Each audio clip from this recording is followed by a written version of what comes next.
आज लगता है रविवार की छुट्टी लोग मना रहे हैं।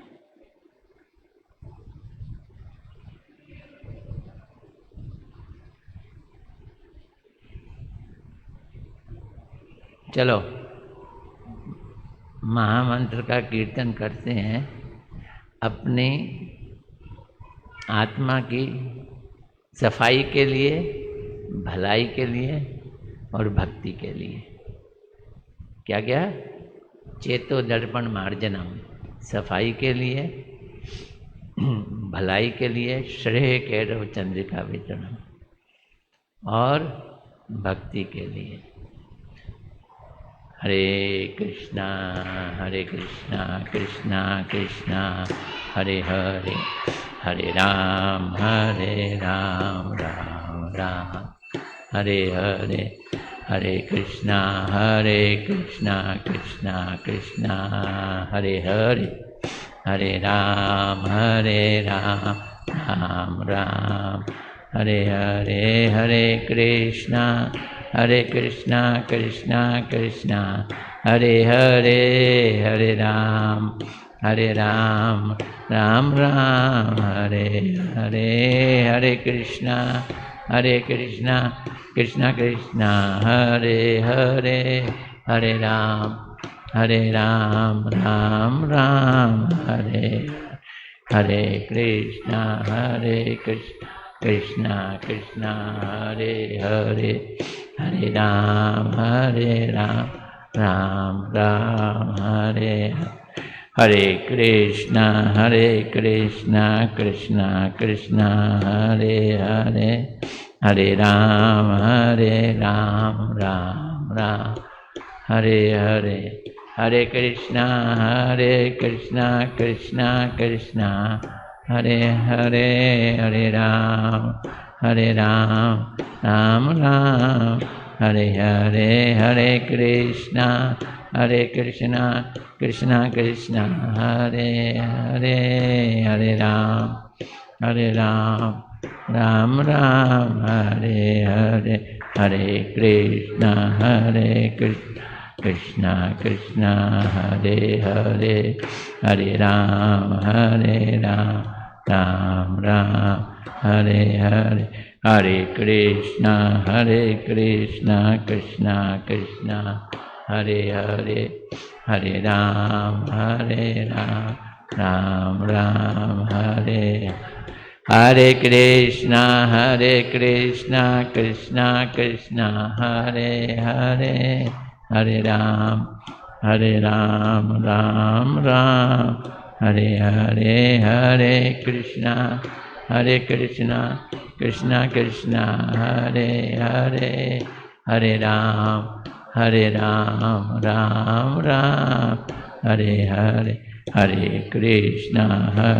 कृष्णा कृष्णा कृष्णा हरे हरे, हरे राम राम राम हरे हरे, हरे कृष्णा कृष्णा कृष्णा हरे हरे, हरे राम राम राम हरे, हरे कृष्णा कृष्णा कृष्णा हरे हरे, हरे राम राम राम हरे, हरे कृष्णा कृष्णा कृष्णा हरे हरे, हरे राम राम राम हरे हरे, हरे कृष्णा कृष्णा कृष्णा हरे हरे, हरे राम राम राम हरे हरे, हरे कृष्णा कृष्णा कृष्णा हरे हरे, हरे राम राम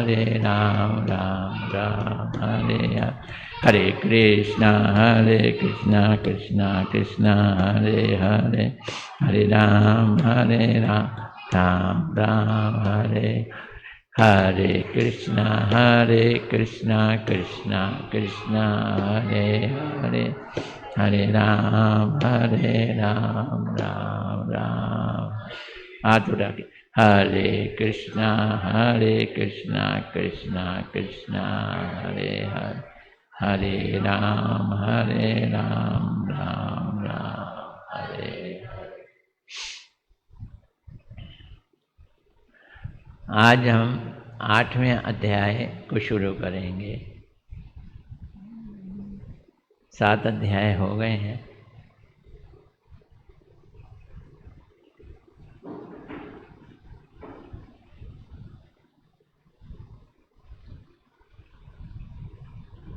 जय जय राधा कृष्णा युगल मिलन, ये हमारा टारगेट है।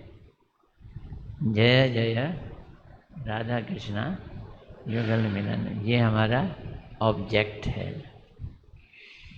उसी के लिए हम लोग सत्संग करते हैं, उसी के लिए हम लोग जाप करते हैं, उसी के लिए हम लोग सब कुछ करते हैं।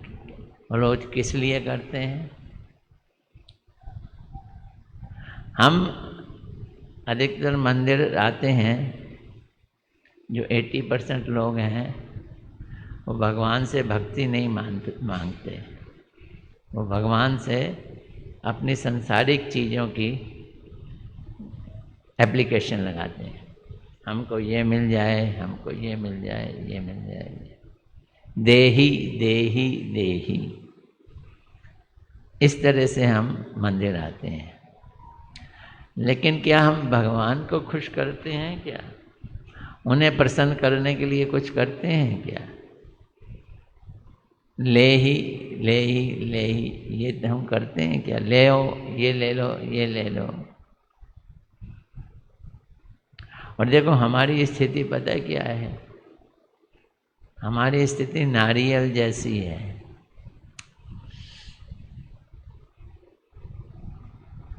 जो ऊपर से हमको मोटा मोटा रोए दिखते हैं ना, भूरे करके, नारियल का, ये डाब नहीं, नारियल पूरा कह रहा हूँ, जो हम खाते हैं, उसको खींच खींच के बाल से निकाल के बाहर पटक देते हैं। फिर एक ठोस चीज सामने आती है, उस ठोस के अंदर असली नारियल होता है। जितना नारियल पक जाता है, वो अंदर का जो नारियल है वो उसके साथ अलग हो जाता है। पर पकना जरूरी चाहिए। अगर पकता नहीं है ना, तो अंदर वाला नारियल लेना हो ना, उसको ना एक लोहे का वो लेके ठा ठा ठा ठा ठा मारना पड़ता है, तब वो फूटता है और अंदर से असली नारियल निकलता है। वो हम है, आत्मा। ऊपर स्थूल शरीर और अंदर सूक्ष्म शरीर। हमें नारियल लेना है। और नारियल क्या है? एक सेवा की वृत्ति, राधा कृष्ण का मिलन। और इसी के लिए हम लोग सत्संग करते हैं।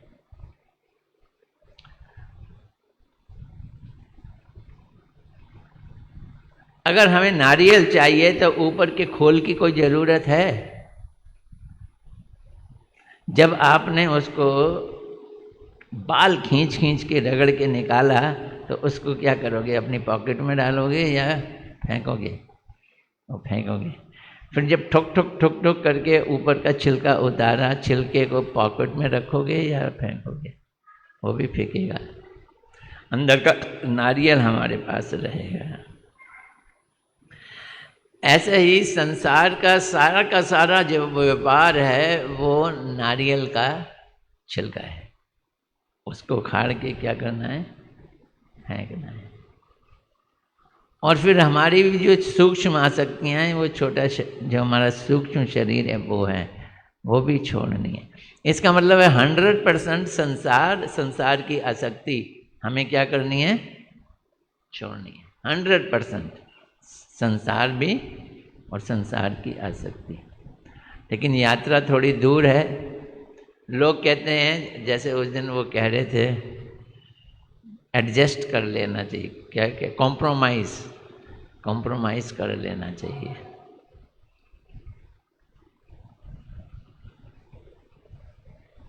अगर इंटरनेशनल रेस में कंपटीशन लेना है और जीतना है, तो कॉम्प्रोमाइज़ नहीं चलेगा, पूरी जान लगा देनी पड़ेगी।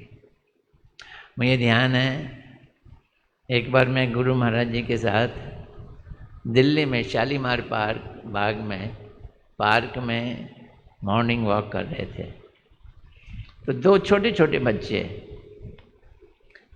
एक होगी 10-12 साल की, एक होगी वो 9-10 साल की, दो लड़कियां थीं, शटल कॉक खेल रहे थे। शटल कॉक समझते हैं ना, चिड़ी छिक्का। तो उसने यूं फेंका तो दूसरी लड़की भाग रही है, बड़े ध्यान से देख रही है उसको मारने के लिए, पर मार नहीं पाई, वो गिर गई। गुरुदेव बोलते हैं ये लड़की जितना उस चिड़िया को देख के उसको मारने के लिए ध्यान लगा रही थी, उतने ध्यान से भी अगर हम हरे कृष्णा का जाप कर लें तो हमारा काम हो जाए। हम उतना भी नहीं कर पाते। फिर एक बात और बोले महाराज जी, महिलाएं सिर धो के आती हैं और उसके बाद बाल सुखाती हैं, फिर वो कंघी करती हैं, बीच में मांग निकालती हैं। शीशे के आगे जितनी कंसंट्रेशन से वो सीधी मांग निकालती हैं, उतना ही कंसंट्रेशन से हम नाम जाप कर लें तो हमारा काम हो जाए।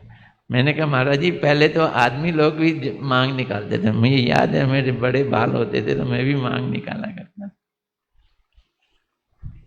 इसलिए इसे मांग ही कहा गया, डिमांड है ये, किस चीज़ की, इसमें कंसंट्रेट करो। तो ये सब करने के लिए हम लोग यहाँ आए हैं ना, इसी के लिए सत्संग है, इसी के लिए जाप है, इसी के लिए सब कुछ है।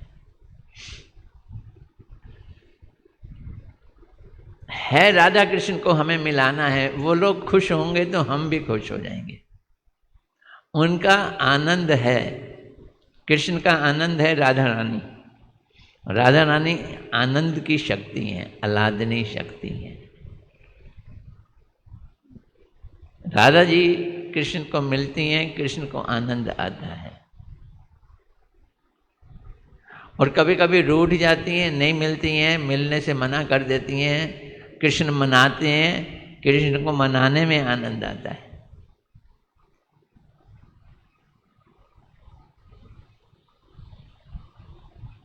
अब देखना, भौतिक जगत में उल्टा होता है। एक फिल्मी गाना है, उसमें लिखा है उनके मनाने से आई वो लज्जत की फिर रूठ जाने को दिल चाहता है।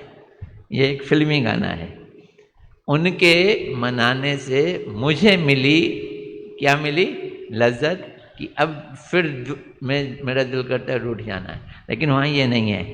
राधा रानी के रूठ जाने से, कृष्ण के मनाने से कृष्ण को मिली लज्जत, इसलिए रूठ जाने को दिल चाहता है। ये यहाँ का और वहाँ का क्या है? डिफरेंस है। हमारा नित्य धर्म है कृष्ण को खुश करना। और कैसे खुश करेंगे? हमारे को राधा जी से कृष्ण को मिलाना है। तो राधा जी को प्रसन्न कर दें, राधा जी की इच्छा पूरी कर दें, कृष्ण अपने आप प्रसन्न हो जाएंगे। इसलिए हमारे आचार्यों ने एक प्रार्थना की है, श्याम सुंदर शिखंड शेखर स्मेर हास मुरली मनोहर, राधिका रसिक कृपा मां सब प्रिया चरण किंकरीम करूं। हे श्याम सुंदर शिखंड शेखर, मोर पंख जिसके ऊपर लगा हुआ है, श्याम सुंदर शिखंड शेखर, स्मेर हास, उनके चेहरे पे हंसी है, स्मेर हास, और मुरली मनोहर, मुरली धारण की हुई है। कृपा निधे, हे कृपा निधे, माम मुझको अपनी प्रिया की चरणों की सेविका बना दो। आपसे कोई लेना देना नहीं है, कृपा निधे श्याम सुंदर शिखंड शेखर स्मेर हास मुरली मनोहर राधिका रसिक माम, हे कृष्ण आप राधिका के रसिक हैं, कृपा मैं सप्रिया चरण किंकरी करूं, अपने प्रिया के चरणों की क्या कर दो? किंकरी कर दो, सेविका बना दो। ये हमारा उद्देश्य है। इसी के लिए हम जैव धर्म पढ़ रहे हैं, इस उद्देश्य को पाने के लिए जैव धर्म पढ़ रहे हैं। तो उसमें बड़े बड़े क्षेत्र हैं, अलग अलग उसका मुआयना करते हैं, उसको देखते हैं। तो नित्य धर्म और व्यवहार, ये 8वां चैप्टर है, नित्य धर्म और व्यवहार। मेरी गपशप से बोर तो नहीं हुए ना? ये गपशप है, कभी कभी गपशप करने का दिल करता है। वैष्णव लोग कहाँ रह रहे हैं? गोद्रुम द्वीप में। कहाँ रह रहे हैं? गोद्रुम द्वीप में। गोद्रुम द्वीप एक ऐसी जगह है जहाँ श्रील भक्ति विनोद ठाकुर जी ने भजन किया और वहाँ से उन्होंने चैतन्य महाप्रभु का जन्म स्थान देखा। तो वहाँ पे सुरभि कुंज है, एक स्थान है सुरभि कुंज, और एक भक्ति विनोद ठाकुर जी का अपना स्थान है। उन्होंने अपना उस रहने का स्थान, जहाँ पर उनकी समाधि भी है, उसका नाम रखा है स्वानंद सुखद कुंज। क्या नाम रखा है? स्वानंद सुखद कुंज। तो राधा कुंड जो है ना, राधा कुंड में बहुत सारे कुंज हैं। राधा जी का स्पेशल प्रिविलेज्ड प्लेस है वो। वहाँ पे राधा जी खुलकर कृष्ण से मिलती हैं, कोई वहाँ रोक टोक नहीं लगती। बरसाने में खुल के नहीं मिल सकती हैं, माइका है लेकिन फिर भी खुल के नहीं मिल सकती हैं। जावट में भी तो बिल्कुल ही नहीं मिल सकती, वो तो उनकी ससुराल है, बहुत ज़्यादा छुप छुप के मिलना पड़ता है। वहाँ तो कृष्ण को लड़की बनकर पहुँचना पड़ता है बरसाने में, और जावट में भी तरह तरह के पापड़ बेलने पड़ते हैं। फिर सूरज कुंड वगैरह में, कई और स्थानों में, संकेत वगैरह कई स्थान है, वहाँ मिलते हैं राधा कृष्ण। लेकिन वहाँ पे सुसरी आ जाती है। सुसरी समझते हो? हैं? सास आ जाती है जटिला, और ननद आ जाती है, कौन है? कुटिला। बहुओं को सास और ननद बहुत सताती हैं, यहाँ भी सताती हैं और वहाँ भी सताती हैं। तो यहाँ जो कुछ भी है, यहाँ जो कुछ भी है वो वहाँ की क्या है? छाया है ना, इसलिए यहाँ भी वो चीज़ चलती है, सास ननद के बीच में नहीं बनती। लेकिन राधा कुंड एक ऐसा स्थान है यहाँ पे ये सुसरी और कुकड़ी जो ननद है और सास हैं वो नहीं आ सकती। तो यहाँ पे कोई रोक टोक नहीं है। यहाँ पे माता पिता भी नहीं है, वृषभानु महाराज और वो भी नहीं है। यहाँ पे सिर्फ अपने ही पक्ष की सखियाँ हैं, राधा जी की फ्रेंड, जो राधा जी की कंपटीटर हैं। राधा जी की कंपटीटर सखियाँ भी हैं वहाँ बहुत सारी, वो कृष्ण को राधा जी से अलग खींच के ले जाती हैं, वो भी राधा कुंड में नहीं आती। राधा कुंड में सिर्फ राधा जी की पक्ष की गोपियाँ हैं, उन्हें स्वपक्षा भी कहते हैं। क्या कहते हैं? स्वपक्षा। राधा कुंड ऐसा स्थान है जहाँ पर वो स्वच्छंद रूप से मिलते हैं। उस राधा कुंड के बीचों बीच एक कुंज है, उसका नाम है स्वानंद सुखद कुंज, जहाँ राधा जी बैठती हैं। राधा कुंड में कई सारे कुंज हैं। कुंज क्या होता है? पेड़ है, पेड़ों से बेलें हैं, बेलों से वो पूरा पूरा कमरा बन गया एक किस्म से कुंज। कृष्ण और राधा और गोपियाँ ये सब वनचारी हैं, वनचारी, वन में चरने वाले लोग हैं। तो जैसे हमारे यहाँ सबसे घटिया लोग वनचरी होते हैं, जो घर नहीं बनाते हैं, खाली वनों में रहते हैं, उन्हें हम क्या कहते हैं? उन्हें हम कहते हैं ये कबीले हैं, ये बिना कपड़ों के घूमते हैं और वन में रहते हैं। तो यहाँ जो सबसे चीज़ घटिया है वो वहाँ सबसे चीज़ बढ़िया है, क्योंकि यहाँ छाया है और वहाँ पे बिंब मेन है। घर है बहुत बड़ा, 84 खंबा महल कृष्ण का है गोकुल में, नंदगांव में भी है। लेकिन ये लोग महलों में नहीं मिलते, कहाँ मिलते हैं? कुंजों में मिलते हैं। तो सबसे बीच के कुंज का नाम क्या है? स्वानंद सुखद कुंज। वो किसका कुंज है? वो राधा रानी का कुंज है। तो भक्ति विनोद ठाकुर जी ने अपना जो भजन कुटीर वहाँ बनाई, उसका नाम रखा स्वानंद सुखद कुंज। वहाँ जाने का बड़ा आनंद आता है। तो एक दिन गोद्रुम के वैष्णव गण प्रसाद लेने के लिए दूसरी जगह चले गए, अपने स्थान से दूसरी जगह चले गए। ये गोद्रुम में जहाँ रहते हैं उस जगह का नाम है प्रद्युम्न कुंज। तो कई सारी कुटियाँ हैं, कई सारे वैष्णव वहाँ रहते हैं। वो सारे वैष्णव एक साथ मिलकर कीर्तन करते हुए कहाँ चले गए?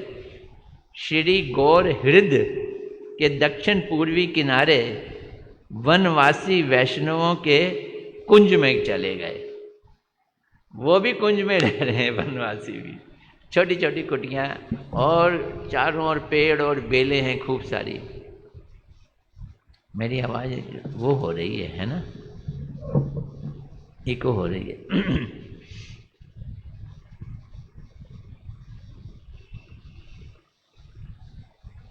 प्रसाद पाने के उपरांत सब इकट्ठे हो गए, एकत्रित हुए, और लहरी माशा ने एक भक्ति पूर्ण पद सुनाकर वैष्णव के हृदय को ब्रज भाव में ओतप्रोत कर दिया। तो उन सब में कौन है? एक लहरी माशे, गाते बहुत अच्छा है। अच्छा गाने वाला बहुत अच्छा रंग जमा देता है। आज हमारी आरती हो रही थी तो थोड़ा फीका पड़ रहा था। हमारे 2 बच्चे हैं, वो बजाते हैं ढोल, क्या कहते हैं उसको पता नहीं, हाँ ड्रम टाइप बजाते हैं। और 2-3 बच्चे हैं वो मृदंग बजाते हैं। आज एक ही बच्चा आया हुआ था, वो बेचारा मृदंग बजा रहा था, कितना बजा लेगा। तो मृदंग और ताल के साथ गान जो है वो उत्साह पैदा करता है। तो पद की समाप्ति पर कुछ वैष्णव जन गौर लीला और कृष्ण लीला की ऊपर विचार करने लगे। गौर लीला चैतन्य महाप्रभु की लीला, कृष्ण लीला कृष्ण की लीला, ये दोनों एक ही हैं। क्योंकि गौर यानी चैतन्य महाप्रभु कौन है? वो कृष्ण ही है। गौर भी कृष्ण है और कृष्ण तो कृष्ण है ही, लेकिन कृष्ण में राधा जी का भाव और राधा जी का कलर आ गया है, कॉम्प्लेक्शन। तो वो क्या बन गए? गौर। गौर मैंने गोरे, कृष्ण गोरे बन गए। एक ही कृष्ण 2 भागों में बटे जाते हैं, काले कृष्ण राधा जी के साथ, और राधा जी उनके अंदर घुस गई। किनके अंदर? कृष्ण के अंदर घुस गई। तो कृष्ण के अंदर राधा जी का भाव आ गया और राधा जी का रंग आ गया, वो चैतन्य महाप्रभु हो गए। तो चैतन्य महाप्रभु के रूप में महाप्रभु जी राधा जी का भाव फॉलो करते हैं। तो महाप्रभु जी की लीला कृष्ण की लीला और राधा जी की ही लीला है, और राधा कृष्ण की लीला भी राधा कृष्ण की लीला है ना? तो इसलिए गौर लीला और कृष्ण लीला की एकता पर वो विचार करने लगे कि ये एक हैं कि नहीं, कैसे एक हैं। कौन कौन सी लीला? गौर लीला। और अब देखो, जो गौड़िया नहीं है, जो महाप्रभु को समझता ही नहीं है, मानता नहीं है, वो इसको सुनेगा भी तो बोर हो जाएगा, उसे समझ ही नहीं आएगी ये चीज़ें क्या चल रही हैं, ये कहाँ की कथा चल रही है। लेकिन जिसको चैतन्य महाप्रभु के साथ कनेक्शन हो गया, उसको समझ लो भगवान के साथ कनेक्शन हो गया। क्योंकि चैतन्य महाप्रभु भक्ति में डीजी हैं। क्या है? भक्ति में डीजी। वो एक होता है ना बिजनेस में ईज फॉर वर्क, पता नहीं क्या कहते हैं। तो भक्ति को इजी बनाया है किसने? चैतन्य महाप्रभु ने।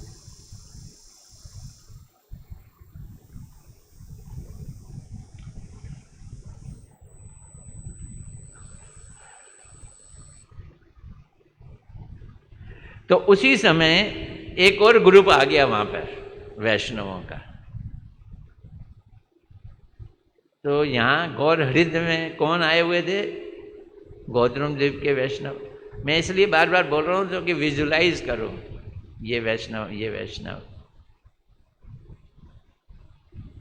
उसी समय बड़गाछी से कुछ वैष्णव लोग उपस्थित हो गए। तो ये तीनों स्थान, गौर हृदय, गौद्रुम, बड़गाछी, ऐसे स्थान हैं यहाँ पे वैष्णव लोग रहते हैं।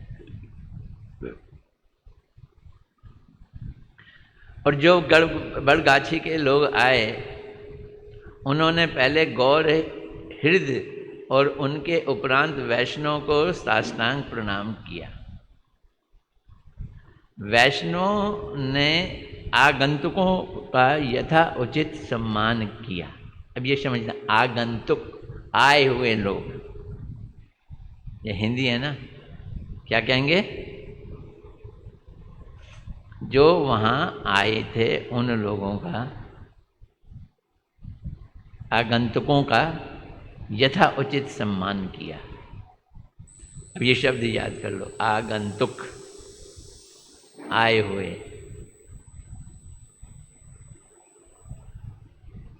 क्या सम्मान होता है? दंडवत कर दो, ये सम्मान होता है। कोई हार्ड एंड फास्ट नहीं है। चंदन लेके ऐसे ऐसे करके लगा दो माथे पे, माला पहना दो, यही सम्मान है।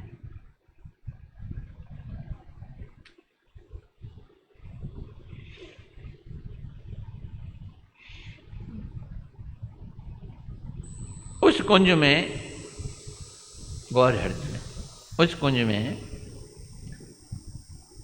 एक बहुत पुराना वट का वृक्ष था, जिसके नीचे एक पक्का चबूतरा बना हुआ है।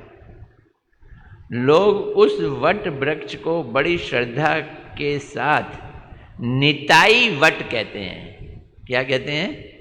निताई। निताई कौन है? नित्यानंद प्रभु। निताई वट कहते हैं, क्योंकि नित्यानंद प्रभु जी उस वट वृक्ष के नीचे बैठना पसंद करते थे। तो जब नित्यानंद प्रभु, महाप्रभु सब एक साथ रहते थे, तो वो घूमते फिरते कीर्तन करते थे। तो नित्यानंद प्रभु ये गौर हृदय के उस वट वृक्ष के नीचे, वहाँ पे एक चबूतरा था, उस पे बैठा करते थे। उसको पक्का चबूतरा बना दिया।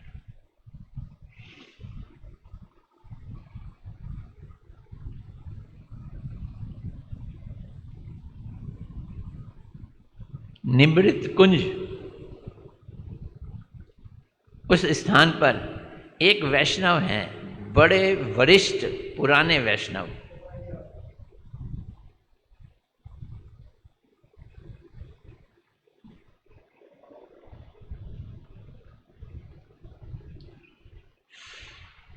वो 100 वर्ष के हैं।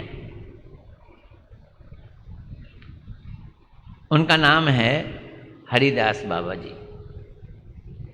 बड़े समझदार, बड़े विद्वान। क्या नाम? हरिदास। और उम्र कितनी? 100 वर्ष। अब यहाँ ये भक्ति विनोद ठाकुर जी बता रहे हैं कि 100 वर्ष का व्यक्ति भी प्रचार कर सकता है। क्या हुआ 100 वर्ष है, बात तो बतानी है ना। तो वट वृक्ष के नीचे वैष्णव साधुओं की एक खासी सभा जम गई। उसी वृक्ष के नीचे अच्छे यहाँ बैठ गए। अब आप समझ लो वहीं बैठे हुए हो, गौर हृदय वट वृक्ष के नीचे।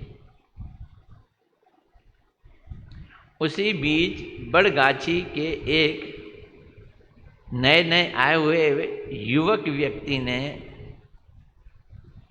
बड़ी नम्रता पूर्वक बोला, जिज्ञासा की कि मैं कुछ पूछना चाहता हूं, आप लोग यथा उचित उत्तर देकर मुझे कृपा करें।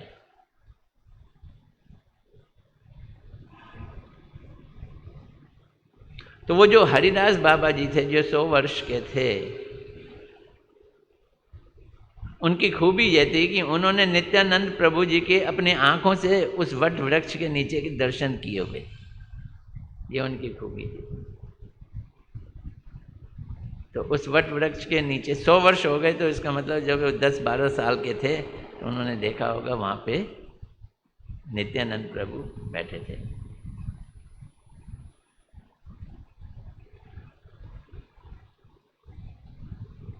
अब उनकी भी इच्छा थी कि इस वट वृक्ष के नीचे ही मैं निकल जाऊं, यहीं प्राण छोड़ दूं मैं, निर्याण मेरा वट वृक्ष के नीचे ही हो। उन्होंने नव युवक की बात सुनकर कहा, अरे बेटा, जहां परमहंस बाबा जी महाराज हैं, परमहंस बाबा जी महाराज कहाँ के थे बताओ? गौतम देव के प्रदमन कुंज के। वो भी बड़े बुजुर्ग थे, बहुत वरिष्ठ थे। यहाँ पर परमहंस बाबा जी महाराज सभा में बैठे हों, वहाँ तुम्हें प्रश्नों के उत्तर की क्या चिंता, और कोई आशंका भी नहीं करना, सटीक जवाब मिलेगा। तो उसने जिज्ञासा की। नव आगंतुक, इसमें नए युवक ने जिज्ञासा की। अब प्रश्न समझना आप लोग, जितना प्रश्न समझोगे उतना ही अच्छा रहेगा। वैष्णव धर्म तो नित्य धर्म है, ठीक है। जो लोग इस धर्म को मानते हैं, इस धर्म का आश्रय लेते हैं, उनका अन्य लोगों के साथ व्यवहार कैसा होना चाहिए? तो किस तरह का व्यवहार उचित है और किस तरह का व्यवहार अनुचित है? देखो, मैंने कहा कि जीवन का उद्देश्य है जय जय राधा कृष्णा जुगल मिलन। लेकिन अगर हम अपनी डे टू डे लाइफ को रेगुलराइज नहीं करेंगे तो वहाँ तक कहाँ पहुँचेंगे? वहाँ तक पहुँचने के लिए हमें day to day life regularize करनी पड़ेगी। रेगुलराइज का क्या मतलब है? रेगुलराइज का मतलब है कि हमारा दूसरों के प्रति व्यवहार कैसा होना चाहिए। आज मैं माइक में बोल रहा हूँ तो वो इको कर रहा है, इधर बोल रहा हूँ तो आवाज़ नहीं आ रही, बड़ी दिक्कत हो गई।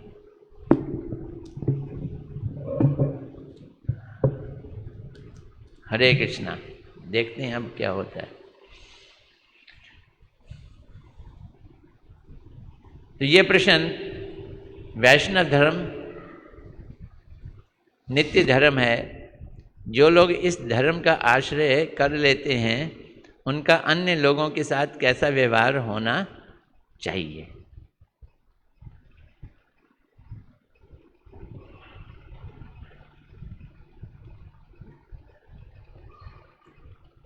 आप अपने घर में बैठे हो, भाई से झगड़ा हो गया, बहन से झगड़ा हो गया, सास ससुर से झगड़ा हो गया, कोई भक्त नहीं है, तो ये झगड़ा ही है।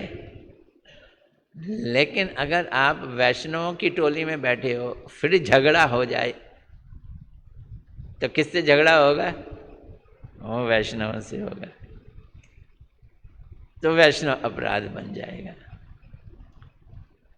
तो ये चीज़ बड़ी समझने की है और घर में भी अगर पति पत्नी भाई बहन बच्चे सब के सब वैष्णव हैं और फिर हम आपस में झगड़ा करें तो फिर बड़ी दिक्कत की बात हो जाती है,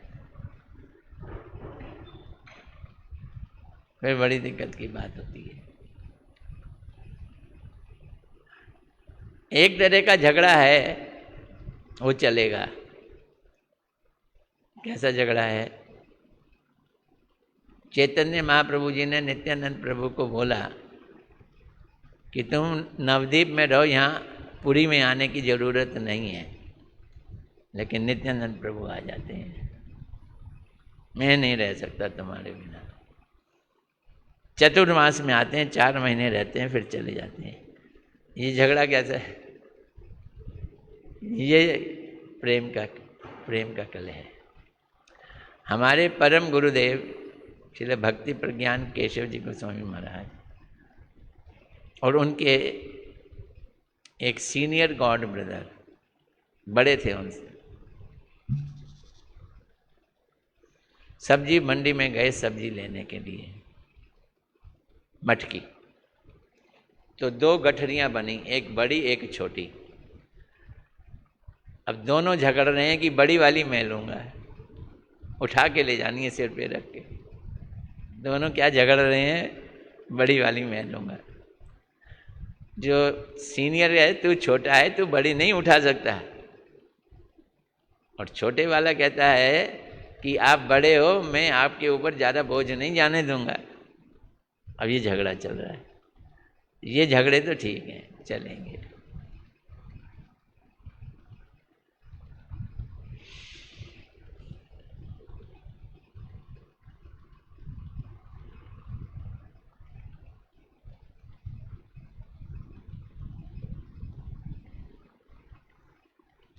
तो उस नव आगंतुक का प्रश्न सुनकर हरिदास बाबा जी बोले, वैष्णव दास वो थे जो पहले मायावादी थे। तुम तो बहुत बहुत शास्त्र पढ़े हो। इस समय बंग भूमि पर तुम्हारे समान विद्वान और श्रेष्ठ वैष्णव कोई दिखाई नहीं देता। तुमने तो सरस्वती गोस्वामी का संग किया है तथा परमहंस बाबा जी से शिक्षा प्राप्त की है। तुम बड़े सौभाग्यशाली हो क्योंकि तुम महाप्रभु जी के कृपा पात्र हो। अतः इस प्रश्न का उत्तर तुम्हें ही देना चाहिए। अब उन्होंने ये ड्यूटी किसकी लगा दी? वैष्णवदास। मैं ये कहता हूँ भक्ति विनोद ठाकुर जी ने ये इतनी बारीकी से ग्रंथ लिखा है, ये सारा दृश्य अपने आंखों में हमें विजुलाइज करें तो भी बड़ा मजा आता है। अभी तो बातचीत चालू ही नहीं हुई है, पर ये है ना, दिलचस्पी हो तो तभी स्वाद आएगा, वैसे स्वाद नहीं आएगा।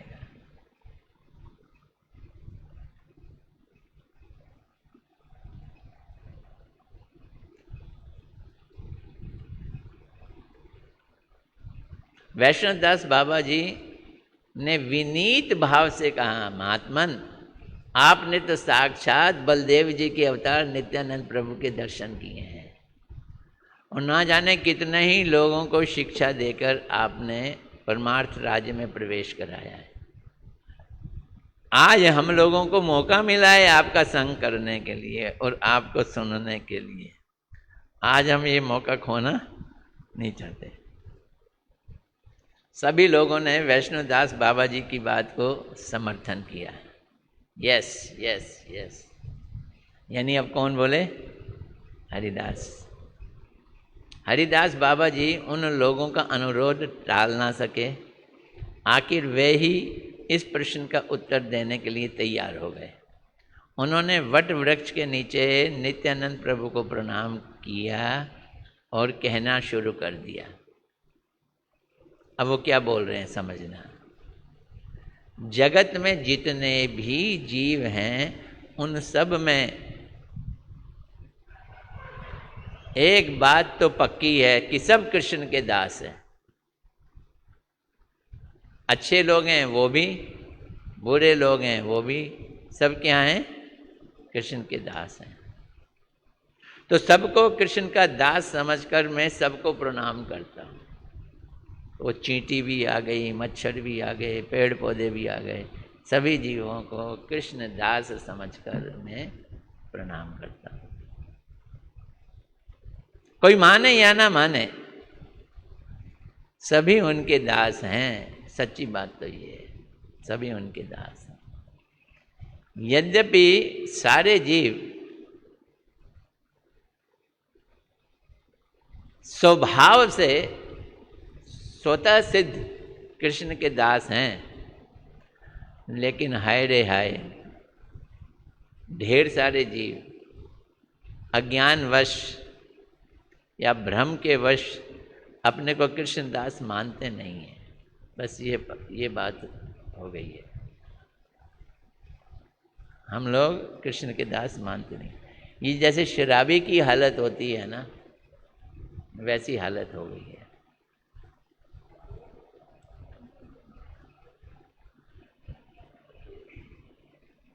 वो पागल बने हुए हैं हम लोग। एक समय की बात है,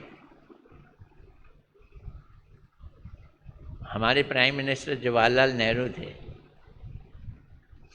वो एक पागल खाने का इंस्पेक्शन करने गए।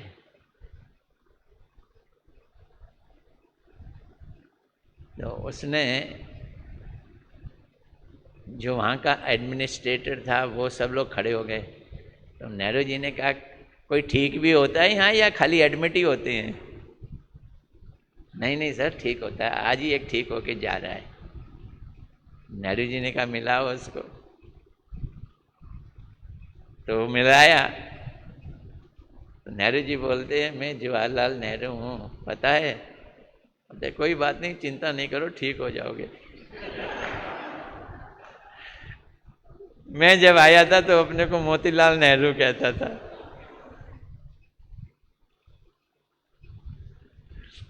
कोई बात नहीं कि ठीक हो जाओगे। तो पागल खाने में सभी पागल ही होते हैं और एक दूसरे को पागल ही समझते हैं। तो हम जिस दुनिया में हैं वहाँ पागल हो गए। हम हैं कृष्ण के दास, बन गए माया के दास।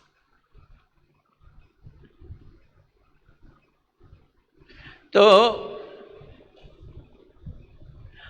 हमने माया की दासता स्वीकार कर ली। तो अब हिसाब से देखा जाए तो दो तरह के लोग हो गए इस संसार में। एक तो जो माया के दास हैं बहिर्मुख, और इनमें से कुछ जो हैं थोड़े थोड़े से जो अंतर्मुख हो गए, जो कृष्ण की तरफ हैं, कृष्ण उन्मुख हैं।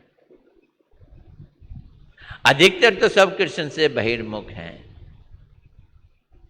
ये धर्म को स्वीकार नहीं करते।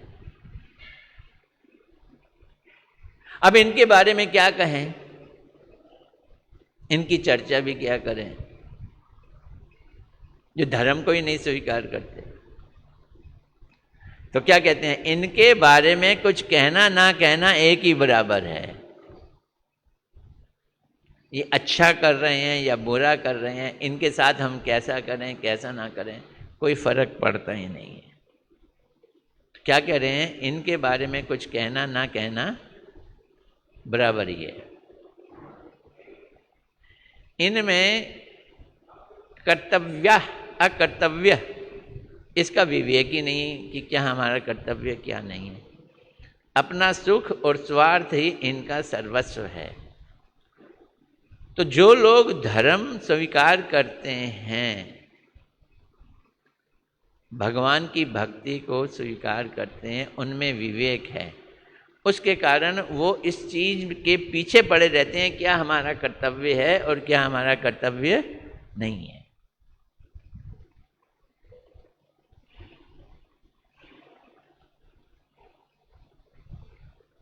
एक आदमी बोला, मैं बड़ा विवेकशील हूँ। मैं क्यों? मैं मंगलवार को मीट नहीं खाता, कर्तव्य है, मंगलवार हनुमान जी का है, इसलिए मैं मीट नहीं खाता। तो संसारिक लोगों के यही कर्तव्य है कि मंगलवार को मीट नहीं खाता। और और नवरात्रों में भी छोड़ देता हूँ।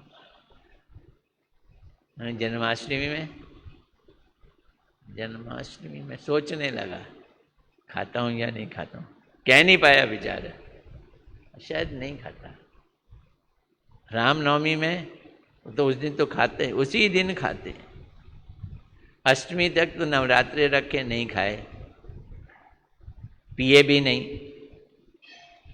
अब जैसे गाय के बछड़े को रस्सी से बांध रखा हो मैया के पास जाने के लिए और खोल दिया जाए तो वो जैसे उछल के जाता है ना माँ के पास, ऐसे ये लोग भी अपनी मांस के पास जाते हैं। मांस खाते हैं ना, ये किसके पास जाते हैं? मांस के पास। अब एक बात समझना, यहाँ आज मैं इतना करके छोड़ूंगा। उन्होंने धर्म क्या है ये भी सुन लो। मनु स्मृति में बतलाया है धर्म क्या है। तो 10 पॉइंट्स हैं धर्म के। पहला है धृति। धृति का मतलब है संतोष। जब कहते हैं ना, जब आवे संतोष धन, सब धन धूल समान। तो धर्म का पहला हिस्सा क्या है? संतोष। दूसरा है क्षमा।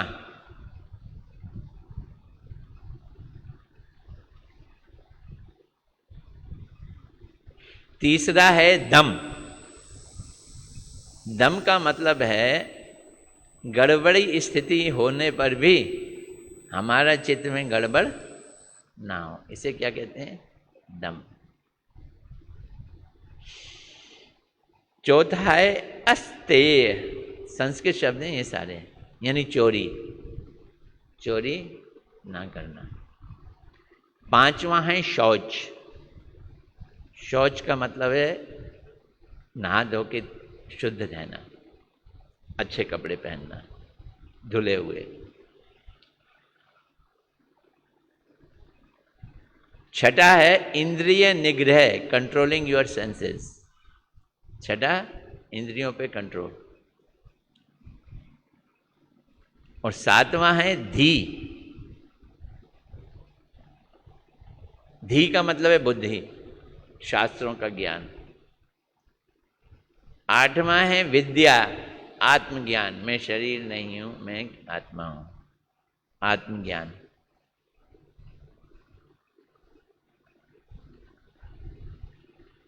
नौवां है सत्य। जैसे हरिश्चंद्र, क्या बोला गया उनको? हैं? सत्यवादी हरिश्चंद्र। उनके पीछे ये विशेषण था, सत्यवादी हरिश्चंद्र। और 10वां है अक्रोध, गुस्सा ना करना। ये 10 धर्म के वो हैं, एस्पेक्ट्स हैं। कहाँ लिखा? मनुस्मृति में।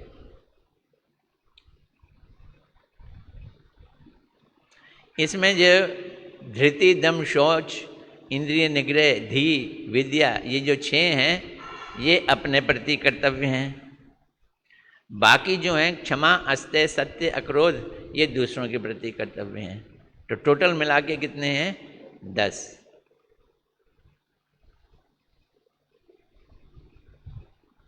लेकिन इनका क्या करें? ये बोलते हैं इसका क्या करें?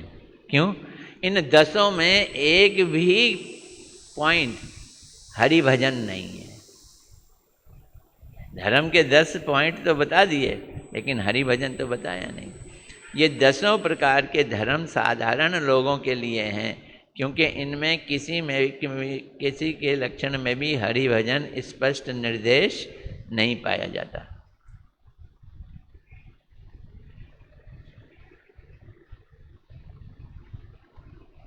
इसलिए ये जरूरी नहीं है कि इन 10 को अगर कोई पालन करे तो उसका कल्याण हो जाएगा, क्योंकि भजन का उसमें कोई शब्द नहीं है।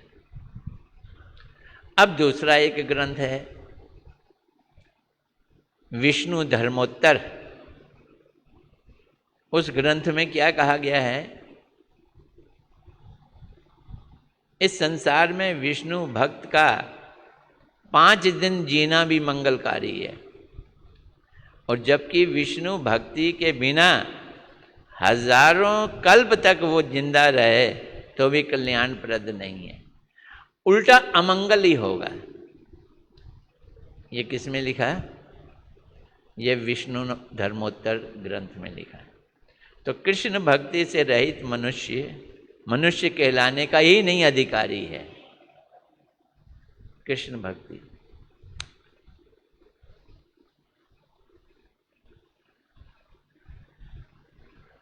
देखो, हम लोग हिंदू होते हुए भी ये कृष्ण भक्ति पे इतना जोर नहीं देते, ऊपर वाले धर्म में ज़्यादा जोर देते हैं। मुसलमान का एक शब्द है ईमानदार। क्या है? ईमानदार। हम लोग भी उसको खूब इस्तेमाल करते हैं, ये बड़ा ईमानदार आदमी है। लेकिन उनका ईमानदार का मतलब पता है क्या है? ईमान मैंने अल्लाह को और मोहम्मद साहब को जो माने उसको ईमान कहते हैं। तो किसी को मुसलमान बनाना हो तो कहते हैं इसे ईमान पे लाओ, इसको ईमान पे लाओ। क्या? इससे मनवाओ कि अल्लाह ही भगवान है और हमारे वो कौन है? पैगंबर, वो मोहम्मद साहब हैं। जो ये 2 बातें माने इसे ईमान कहते हैं, और वही ईमानदार है। झूठ बोले, कपटता दिखाए, चोरी करे, बोलते उसका कोई लेना देना ही नहीं है। ईमान एक ही चीज़ है, वो क्या है? अल्लाह को माने और पैगंबर को माने। ऐसे ही हमारे शास्त्र कहते हैं भक्त वो है जो कृष्ण को माने और उनका भजन करे। वो ही वैष्णव है और वही मनुष्य है, बाकी है ही नहीं। जैसे वो कहते हैं वही ईमानदार हैं। बाकी कौन है? बाकियों को वो कहते हैं, वो क्या शब्द यूज करते हैं? काफिर। बाकी काफिर है, उनको मार दो। कृष्ण भक्ति रहित मनुष्य कहलाने का अधिकारी नहीं है। वो भी ऐसी बात करते हैं अपने लिए, ये हम भी हैं, पर हम ये नहीं कहते हैं कि जो दूसरा नहीं है उसको मार दो। ये हमारे में और उनमें क्या है? फर्क है। शास्त्रों में ऐसी भक्ति रहित मनुष्यों की गणना 2 पैरों वाले पशुओं जैसे की गई है। वो क्या है? 2 पैर के पशु हैं। और एक और श्लोक बोला है श्रीमद् भागवत में, जिसके कानों में भगवान श्री कृष्ण का नाम कभी प्रवेश नहीं किया, वह मनुष्य, सूअर, ऊंट और गधा है।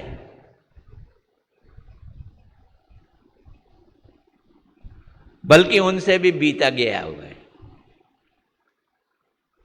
तो सूअर में क्या गुण है? उसका खाना बड़ा अच्छा है, हाईली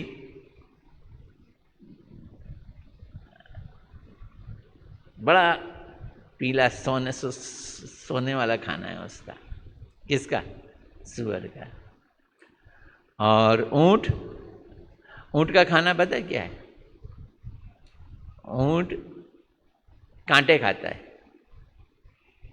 तो मैंने ऊंट के ऊपर एक कविता लिखी थी। कांटों के खाने से, जीवा छिल जाने से, खून बह जाने से, खून को पी जाने से जो खून का स्वाद आता है, ऊंट उसे कांटों का रस बतलाता है। ऊंट उसे कांटों का रस बतलाता है। और पीट पीट के ढोल ये चिल्लाता है, कांटे जितने कटीले हैं देखो उतने रसीले हैं। तो हम लोग ऊंट हैं, कांटे से अपने को ही काट के फिर हम कहते हैं हमने रस पिया। और तीसरा कौन है? गधा। गधे की क्या खूबी है? कि दुलत्ती खाता है अपनी गधी की, फिर भी उसके पीछे भागता है। तो शास्त्रों में इन्हें दो पैर का पशु कहा है। कौन से वाले पशु? ये दो पैर वाले पशु। यहाँ उपयुक्त प्रकार के लोगों का कर्तव्य अकर्तव्य नहीं पूछा गया है। अब आपने जो प्रश्न किया है ना, वो ऊपर वाले लोगों को जो गधे हैं उनके बारे में आपने नहीं पूछा होगा, ये बात तो पक्की है। तो प्रश्नकर्ता का प्रश्न का भाव केवल ऐसे लोगों का व्यवहार या कर्तव्य कर्म के निरूपण किए जाने से है जो भगवान का या भक्ति के मार्ग को अवलंबन कर चुके हैं।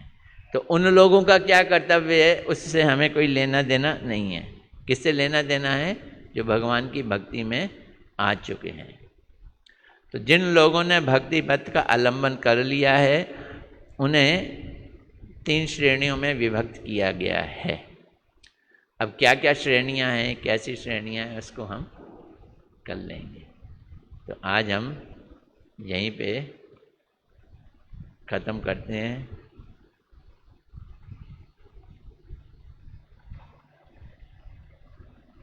ठीक है, ज़्यादा बोर तो नहीं हुए?